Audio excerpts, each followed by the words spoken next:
नमस्कार। श्रावण का मास चल रहा हो और ऐसे में शिव के विषय में कुछ चर्चा करने का, रहस्य जानने का, कुछ सीखने का या कुछ ऐसे प्रयोग करने का अवसर मिले तो ये अत्यंत सौभाग्य की ही बात है, श्रोता और वक्ता दोनों के लिए ही। तो ऐसे में हमें भी ये अवसर नहीं चूकना चाहिए। अतः आज हम शिव और वर्षा ऋतु या ये चौमासा का संबंध को भी समझने का प्रयास करेंगे और ये समझने का प्रयास करेंगे कि किस प्रकार से शिव की कृपा से, कल्याणकारी शिव की कृपा से ये जीवन को सतत प्रवाह मिलता है।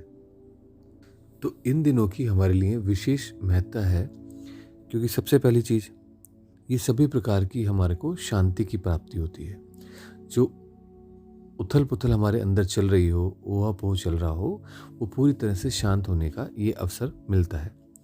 दूसरा, कहा भी गया है शिवमन संकल्पमस्तु, यानी कि शुभ संकल्पों का हमारे मन में विस्तार हो, ऐसा शिव की कृपा से संभव हो पाता है। आप ये भी जानते होंगे कि सभी ग्रहों की शांति के लिए शिव एक ऐसे त्रिदेव हैं, महादेव हैं, जिनकी कृपा प्राप्त करके सभी ग्रहों की अनुकूलता प्राप्त की जा सकती है। वे अपने आप में नीलकंठ हैं। विष को गले में उन्होंने धारण कर रखा है ताकि वो गले से नीचे ना उतरे, और ये इसी प्रकार से वो अमृतमयी है, अमृत रस से भरे हुए हैं, महामृत्युंजय हैं। तो ऐसे में ऐसे देव की जब आप श्रावण के मास में शिव साधन करते हैं तो वास्तव में वो सभी गुण, वो सभी कृपा, वो उदात्त प्रवृत्तियां हमारे अंदर जागृत होने लगती हैं। और सबसे बड़ी बात,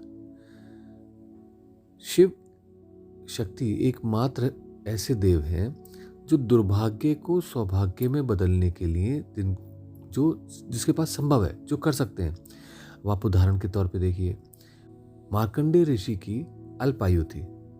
उस अल्पायु को चिरंजीवी बनाने में उन्हीं का ही वरदान था, शिव और पार्वती का। इसी प्रकार से आपको ग्रंथों में बहुत सारे उदाहरण मिल जाएंगे जिसके अंदर जो कुछ लिखा था उसको भी बदल दिया आद्य गुरु शिव और शक्ति ने।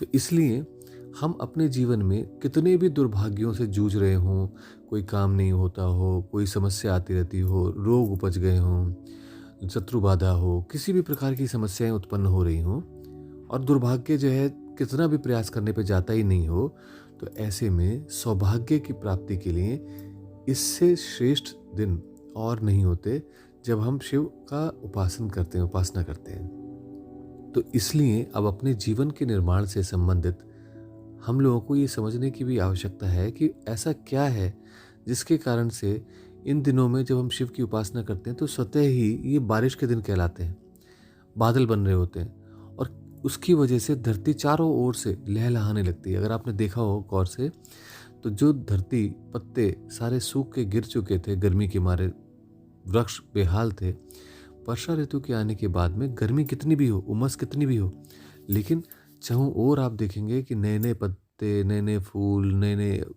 पेड़ उगने शुरू हो गए। यानी जीवन की एक नित्यता, निरंतरता अपने आप आपको अनुभव होगी। तो ऐसे में जब ये सब कुछ प्रकृति में हो रहा है तो ऐसा क्या हो सकता है कि हमारे अंदर ना हो रहा हो? हमारे अंदर भी होता है ये सब कुछ। हमारे अंदर भी नए सेल बन रहे होंगे, हमारे अंदर भी जो है बहुत कुछ ऐसा सीक्रेट हो रहा होगा जो हमारे जीवन का निर्माण कर रहा हो। तो ऐसे व्यवस्था को जब हम समझ पा रहे हैं तो क्या हम उससे जुड़ सकते हैं? क्या हम उस दिव्य जीवन को प्राप्त कर सकते हैं? तो सबसे सरल मार्ग क्या है? सबसे सरल मार्ग है कि ऐसे में जो देव दुर्भाग्य को सौभाग्य में बदल सके, उस देव से जुड़ जाना। क्योंकि जिसके साथ, जिसकी संगति में आप रहते हैं, जिसके साथ रहते हैं, स्वतः ही वैसा होने लग जाता है। और इसी कारण से हमारे ऋषि मुनियों ने बहुत सारे देवों की उपासना करी है।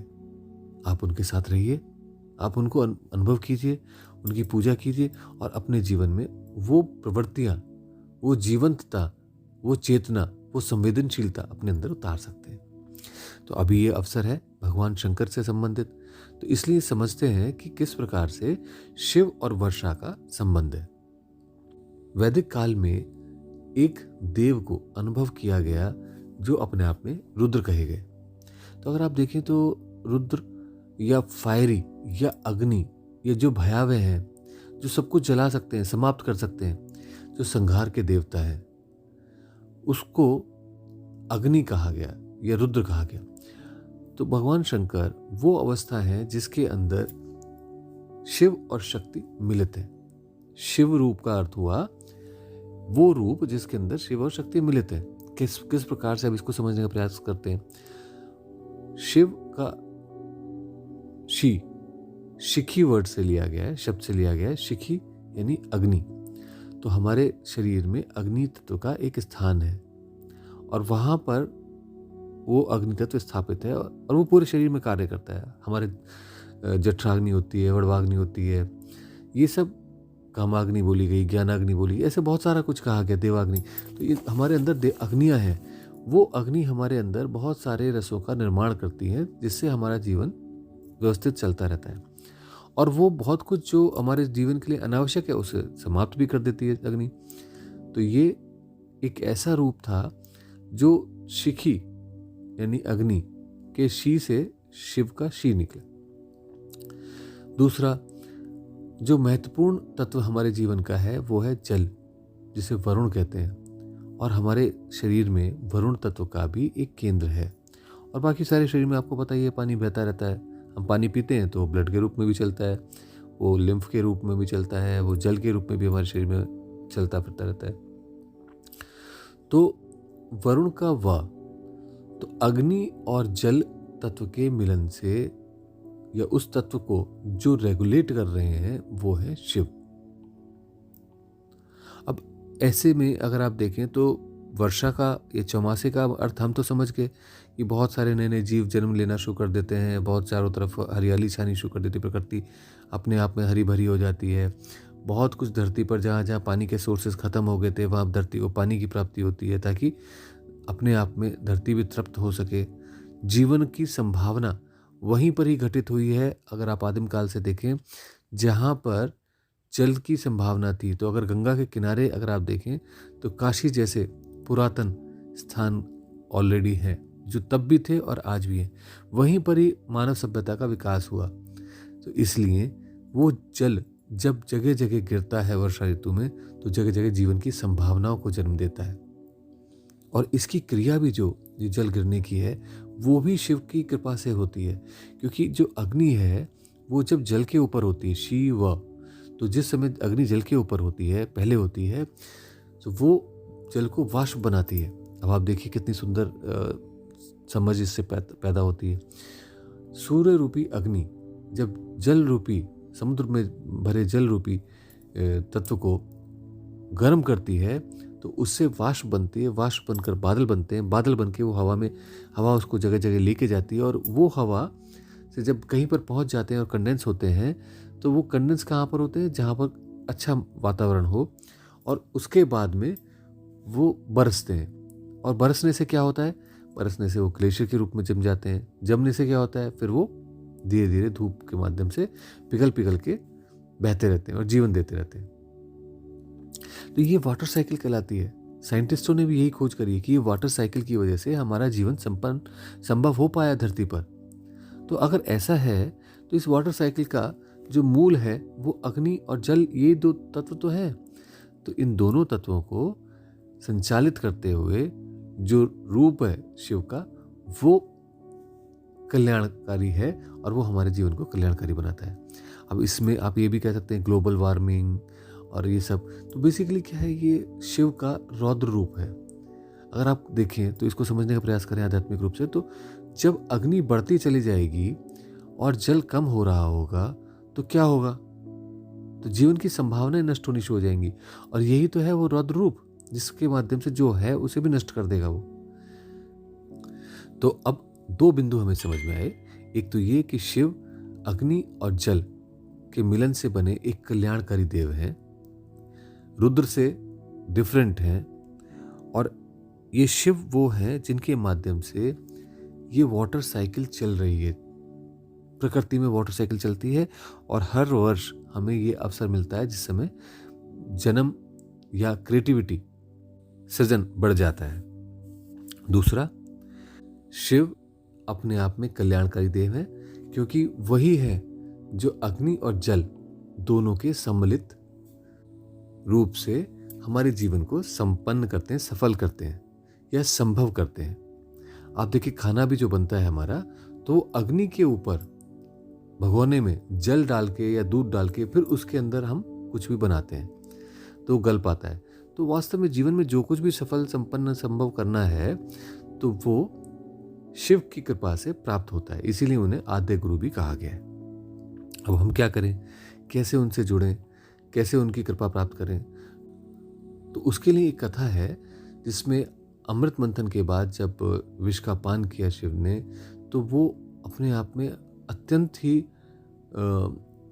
उग्र हीट की अवस्था थी, जिसकी वजह से शरीर से बहुत अधिक पसीना बहना शुरू हुआ। ये वो समय था जिस समय वो जाकर के अमरकंटक के, एक कहा जाता है, अमरकंटक में जाकर बैठे। और तब से ये प्रथा प्रारंभ हुई कि शिव के ऊपर जल चढ़ाया जाता है, शिवलिंग के ऊपर जल चढ़ाया जाता है। और ये कार्य आज भी अनवरत चल रहा है। बहुत सारे आप में से सुधी साधक होंगे जो कि शिव पर जल चढ़ाते होंगे, शिवलिंग पर जल चढ़ाते होंगे। और इस जल को चढ़ाने से स्वयं को भी अत्यंत शांति मिलती है और शिव को भी शांति की प्राप्ति हो।